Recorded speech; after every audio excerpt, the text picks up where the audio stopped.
Oi, pessoal. Aqui é o Prof. Wellington, estagiário do professor Maurício. Vamos ter uma aula diferente hoje que eu vou estar apresentando a APC2 para vocês. Nós vamos continuar no mesmo assunto da semana passada, só acrescentando algumas coisas, que ainda vai estar dentro do células eucariontes e células procariontes. Qual a principal diferença mesmo entre células eucariontes e procariontes? Isso mesmo. Células eucariontes têm um núcleo delimitado por carioteca, enquanto as células procariontes não têm um núcleo delimitado por carioteca. Tá bom? E as células eucariontes podem ser separadas em células eucariontes animais e células eucariontes vegetais, que é um pouquinho do que a gente vai ver hoje. Estrutura das células. Todos os seres vivos, sem exceção, eles são compostos por célula. Dessa maneira, as células já podem ser entendidas como unidades morfológicas de nós seres vivos, pois todas elas são encontradas neste reino. Sabe-se que cada célula viva de um organismo pluricelular, lembrando dessa palavrinha, hein?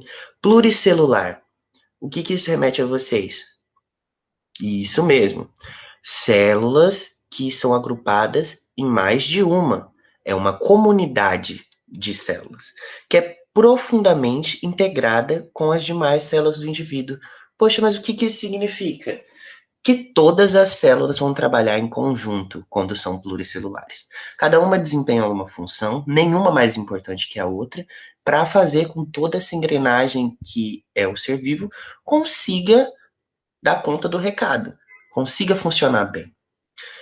Três características básicas aqui, que é absorver do meio em que vive as substâncias de que necessita, extrair dos alimentos a energia que garante seu funcionamento normal e eliminar resíduos e reproduzir-se, entre outras manifestações de vidas. Então a gente tem N outras situações aí também para exemplificar.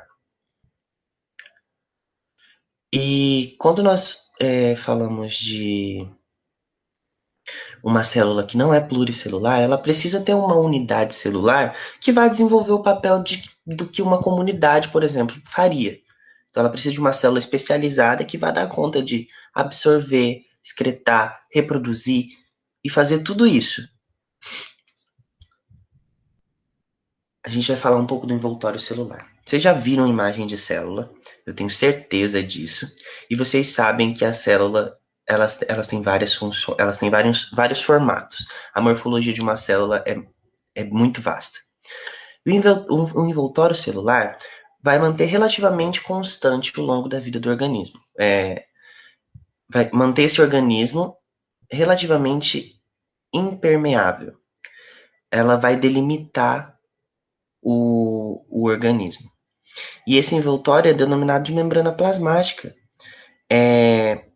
E a principal função dessa membrana plasmática, além de delimitar o organismo, é fazer o transporte de material de fora da célula para dentro ou de dentro da célula para fora. É da onde ela vai fazer esse transporte seletivo. Isso mesmo, seletivo, porque ela consegue selecionar o que entra e o que sai da célula. E em outros organismos, essa membrana plasmática, a presença de outro nome, denominado parede celular, que é o que a gente vai ver aqui, ó. A parede celular, ela é encontrada em células vegetais. E, prof, qual que é a principal diferença entre essa parede celular e a membrana plasmática? Gente, a parede celular, ela é muito mais rígida do que a membrana.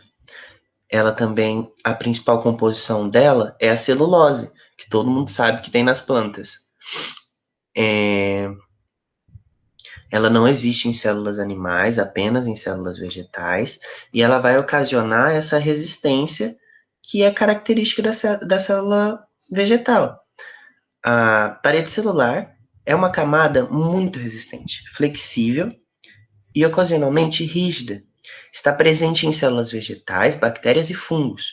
As células animais não possuem parede celular. A parede celular envolve a membrana celular e fornece à célula suporte, estrutura e proteção.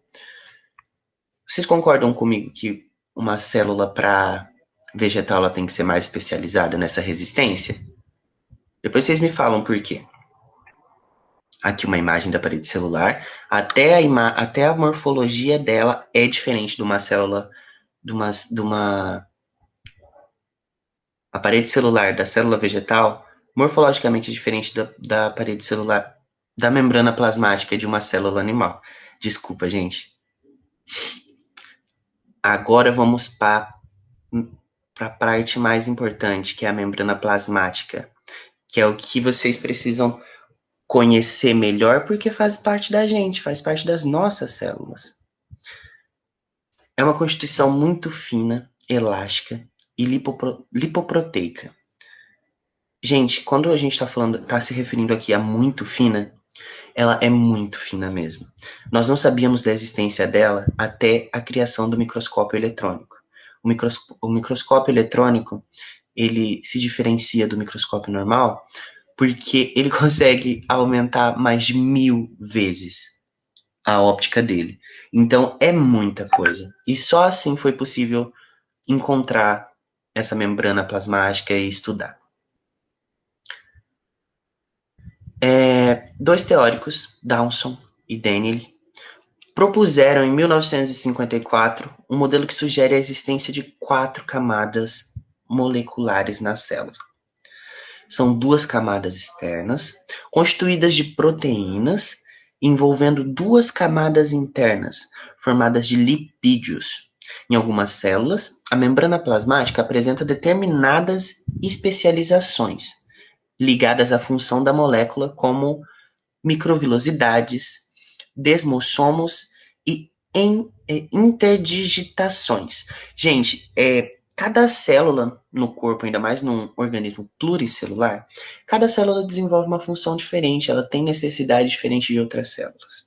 Então, por isso que a membrana plasmática de cada célula vai ser diferente. Falar um pouquinho dessas características que eu falei aqui, microvilosidade, desmossomos. As microvilosidades, gente, são invaginações, são dobras na parte epitelial. E a parte epitelial é a membrana plasmática, que ocorre em certos epitélios. Essas invaginações são dobrinhas que ficam ali com o objetivo de absorção.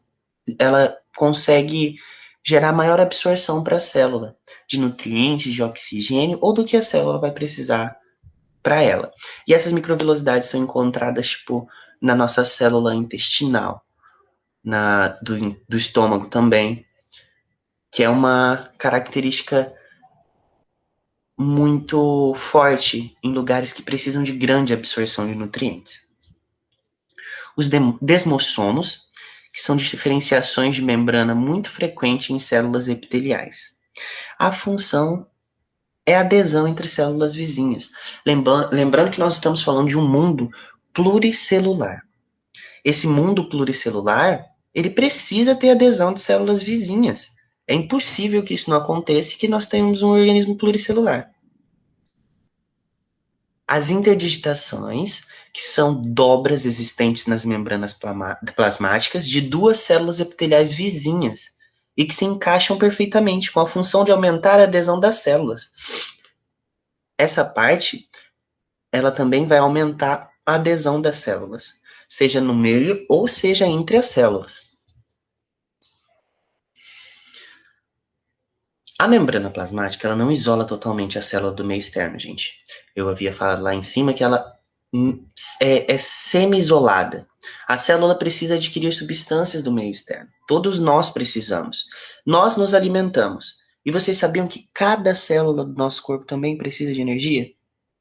Nós nos alimentamos para que nossas células consigam nutrientes e energia para continuar trabalhando.